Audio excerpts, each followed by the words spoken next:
Alright, ladies and gents, Rob here from Kickback Garage again. Now, today is number something or other of the TV175 rebuild series.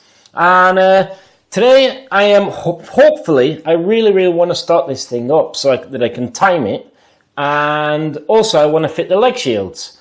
So I'll send the scooter over, go grab yourself a cup of coffee, and I'll see you after that.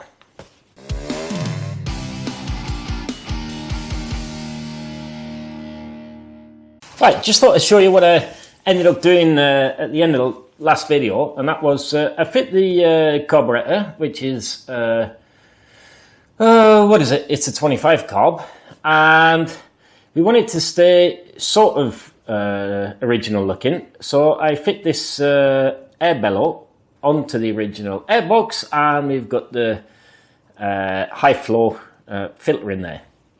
Now, as you can see, it's a bit of an angle there, and I've seen lots of people that have to do that, but it wasn't too bad to get on, except around the carb. Around the airbox elbow, no problem, but around the carb, it was a real nightmare. So I started doing it gently, and in the end, I ended up using brute force, and brute force won. So I did get it on in the end, and so that is all joined up. I have also, let me move you a little bit. I think you should remember that I wasn't very happy about the fact that the petrol tap lever was like 3 million centimeters out here. So what I did basically, I just cut it down and I grind down 2 flats so I could shorten that, and that turned out pretty good. I left some extra space here just in case I had to move it behind the carb here, carb interference and that. I could shorten it down a little bit more, but it's about the same length as the choke cable, so I think that should be okay. Yeah. And the next job I want to do is fit the grips while I'm waiting for my mate who's coming up to help me time the ignition. I want to fit the grips.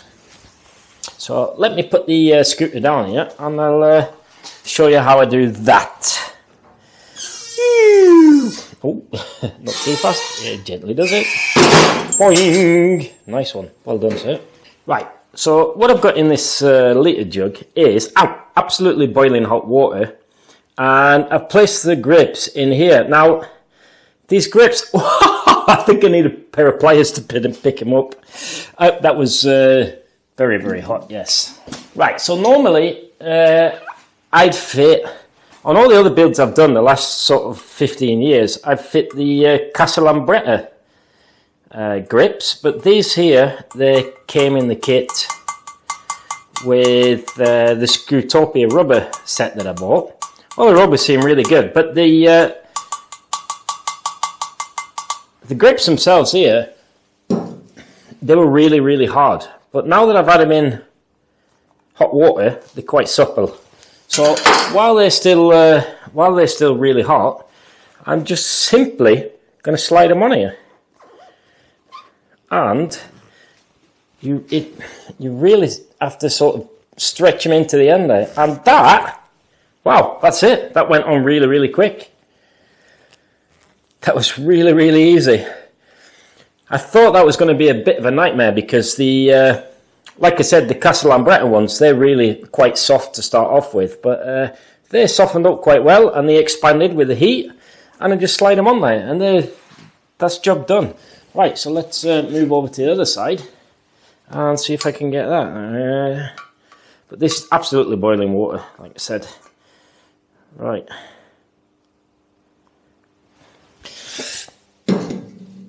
See if I can fit them on there.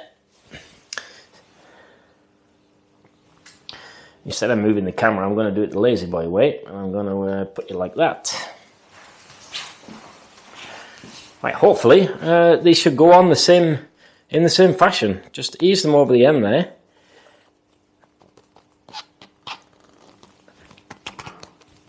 Ha! And they did. And I have to say, they look absolutely smashing.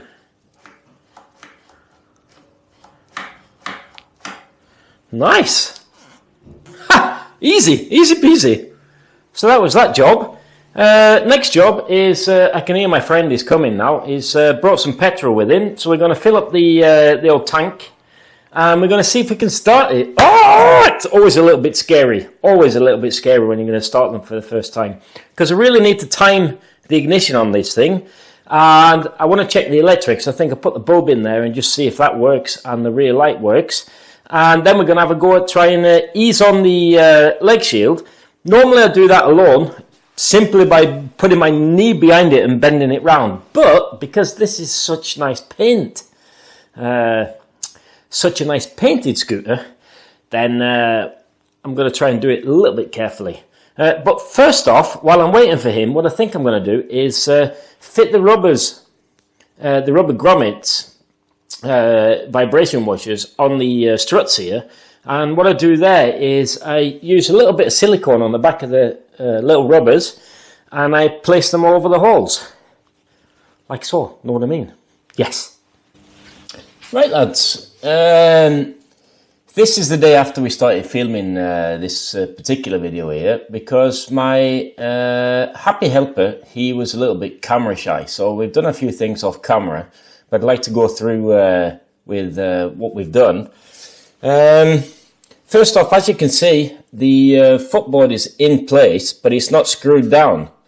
I've screwed it down on the two fixing bolts on the front there, and this went on pretty much without drama. It's a little bit tight to get under the chrome ring, and we have scratched just above the bridge, where the bridge piece will go here, trying to get it in there, but that's really not much of a big deal, because that's going to be hidden, and it's just the top coat that's been scratched there.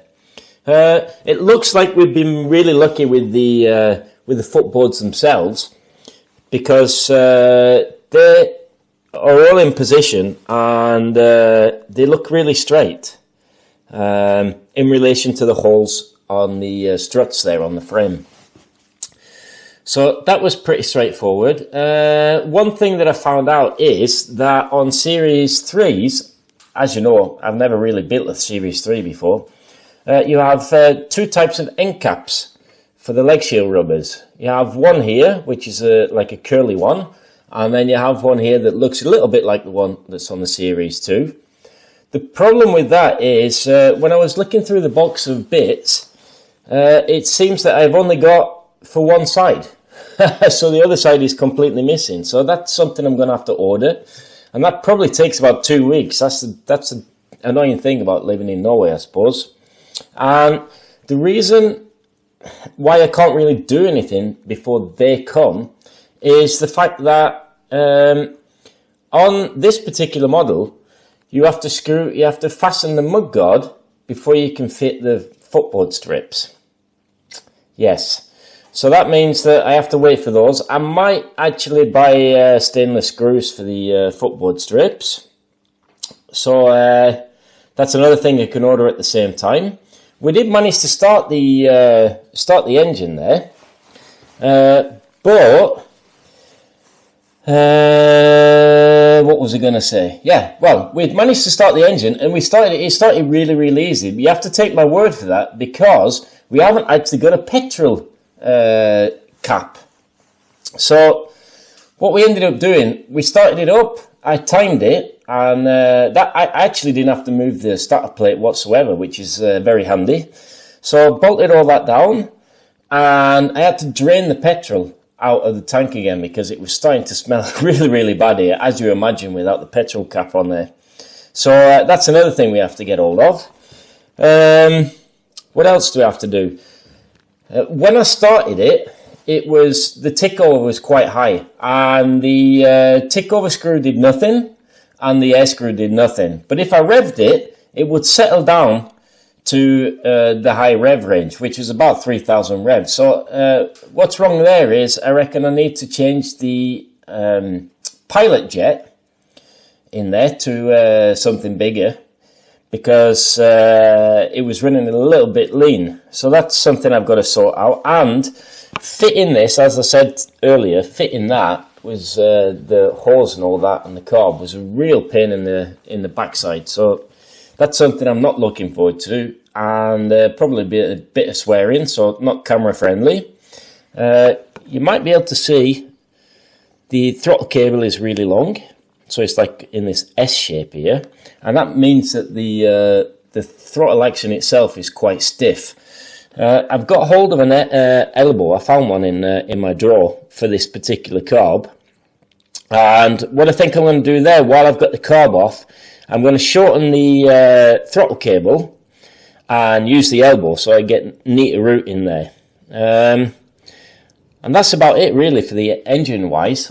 It's just bodywork left. What else was I going to do? Oh, and I've got the trunnions for the rear brake cable, so that's something I'm going to fit as well in between now and the next video. And it's all looking actually quite smashing. And what do you think of the seat? This is Swedish Soul Scooter's seat, which he had on another scooter, and he decided he wanted to use on this one. I'm not quite sure. The jury is out. I think I would have preferred the original style seat, but the lad who owns this is really, really tall. He's about, what is he? 6'3" or something like that. And he likes this seat because he can put his bum at the back there, and it gives him a bit more leg room. So, because of this, because we've got some stuff we need, we're missing, I think I'll knock this video on the head, and in a couple of weeks' time, I should be able to, I reckon I'll be able to have this up and running probably within a day or two of the parts turning up. So I think I'm going to order these elbows from Scootopia, because they seem to send out pretty fast. And I'm going to have a quick rummage around the scooter here to see if there's anything else I'm missing. That's the annoying thing. When you get stuff in bits, then it's really, really hard to figure out what you actually have until you start putting it together, you see. So, but no worry. I've still got a big hope that I'll be able to get this out on the road and we can get a test ride on it during the month of July. So, all exciting stuff. Now, don't forget, do the old subscribe and give me a thumbs up. And grab yourself a t-shirt. And I'll see you in the next video, lads. Alright, ta-ra.